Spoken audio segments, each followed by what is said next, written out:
រឿងស្រីពៅនិងគំនូហោះហើរ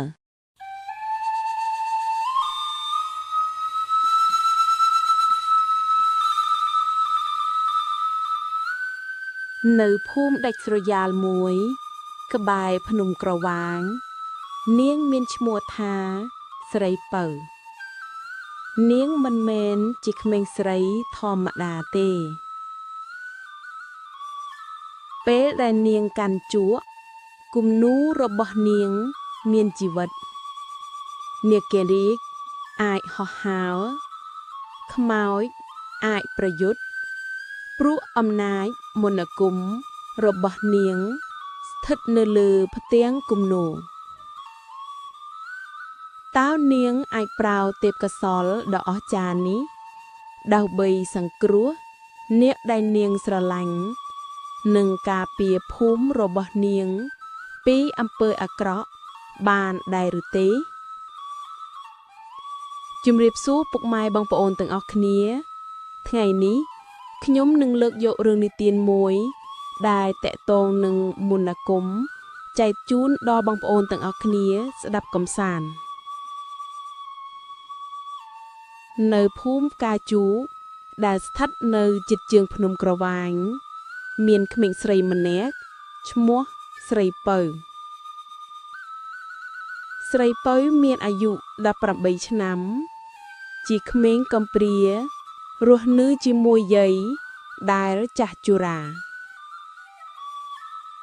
ស្រីពៅមិនដូចក្មេងស្រីដតីក្នុងភូមិឡើយ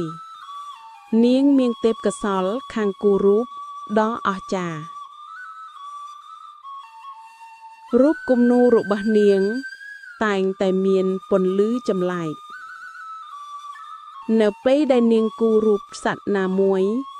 ឧទាហរណ៍ដូចជាសត្វស្លាបឬមេអំបៅរូបគំនូនោះនឹងមើលទៅដូចជាមានជីវិតពិតៗ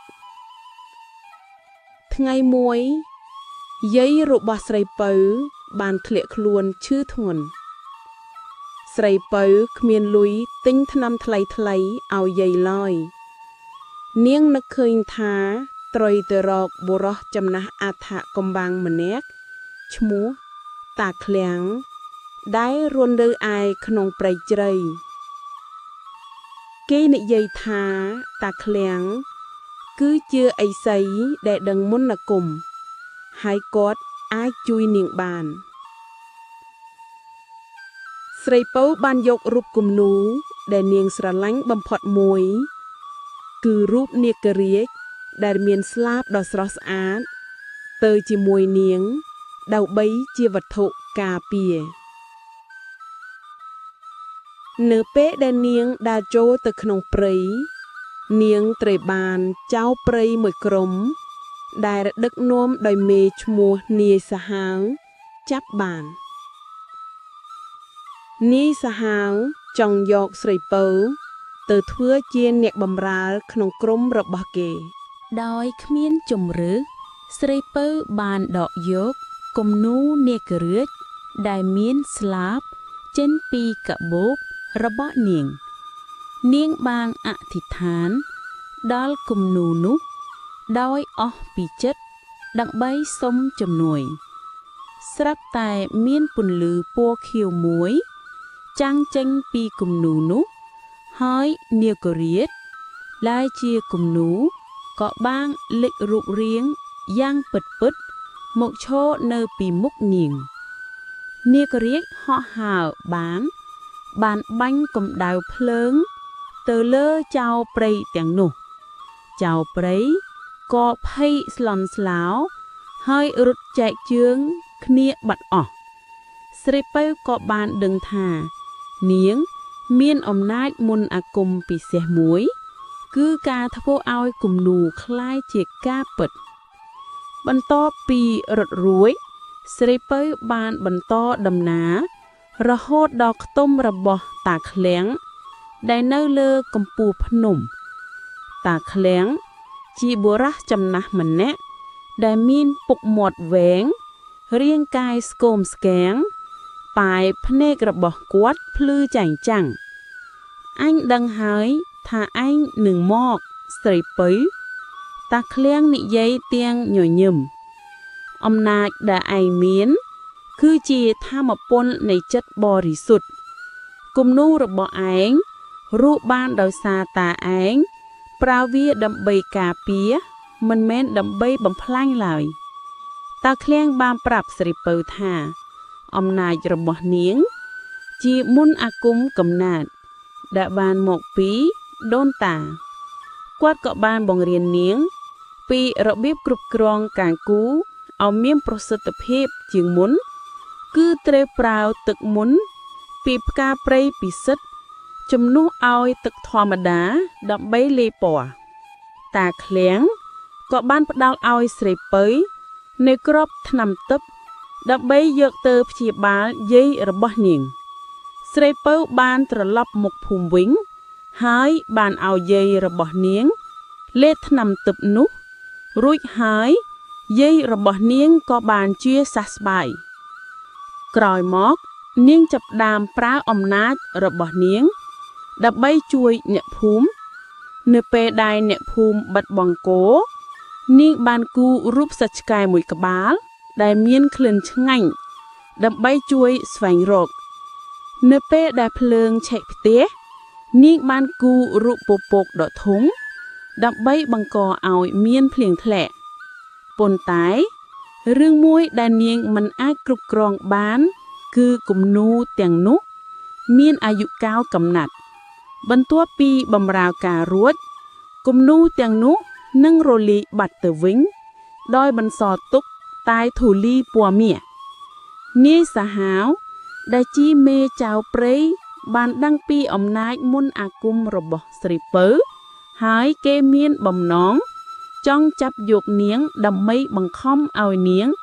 គូអាវុធដ៏មានអានុភាពសម្រាប់ក្រុមរបស់គេនាយសាហាវបានដឹកនាំក្រុមរបស់គេដែលមានចំនួនច្រើនជាងមុនមកវាយប្រហារភូមិផ្កាឈូកនៅពេលយប់ស្រីពៅដឹងថានាងមិនអាចគូនាគរាជមួយទៀតបានទេព្រោះវានឹងត្រូវប្រើថាមពលច្រើនពេកនាងបានរត់ទៅលើកំពូលដំបូលផ្ទះរបស់នាងហើយបានចាប់ផ្ដើមគូគំនូរជាច្រើនក្នុងពេលតែមួយដោយប្រើទឹកមុនផ្កាពិសិដ្ឋទាំងអស់ដែលនាងមាននាងបានគូ1រូបកងទ័ពខ្មោចដ៏ច្រើនសន្ធឹកសន្ធាប់ដែលធ្វើឲ្យចៅព្រៃភ័យខ្លាច2រូបស្ពានដែលបាក់ដើម្បីកាត់ផ្ដាច់ផ្លូវរត់គិតរបស់នាយសាហាវ3រូបកណ្ដឹងសំរិទ្ធដ៏ធំមួយដែលធ្វើឲ្យមានសំឡេងលាន់ឮរញ្ជួយផែនដី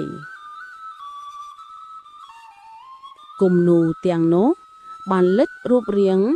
ហើយចាប់តាមធ្វើការវាយបកទៅលើក្រំចៅនាយសាហាវបានភ័យខ្លាចហើយព្យាយាមរត់គេច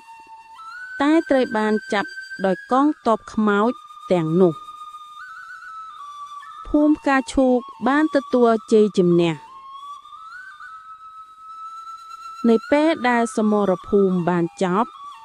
ស្រីពៅក៏ដួលសន្លប់ដោយសារតែនាងបានប្រើថាមពលអស់ពីខ្លួន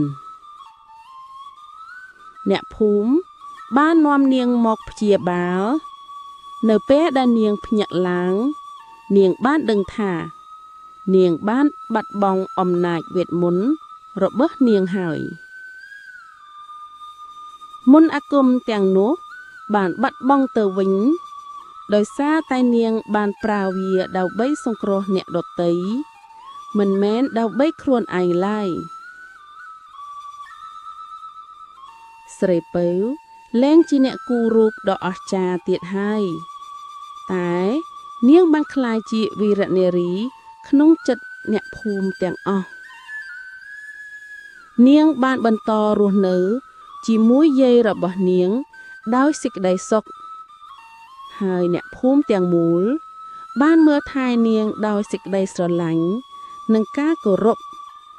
ជំនួសឲ្យអំណាចមន្តអាគមរបស់នាងចប់សូមជួយចុច Subscribe ឬជាវដើម្បីលើកទឹកចិត្តដល់ Admin និងទទួលបានរឿងនិទានថ្មីៗជារៀងរាល់ថ្ងៃសូមអរគុណសូមជម្រាបលា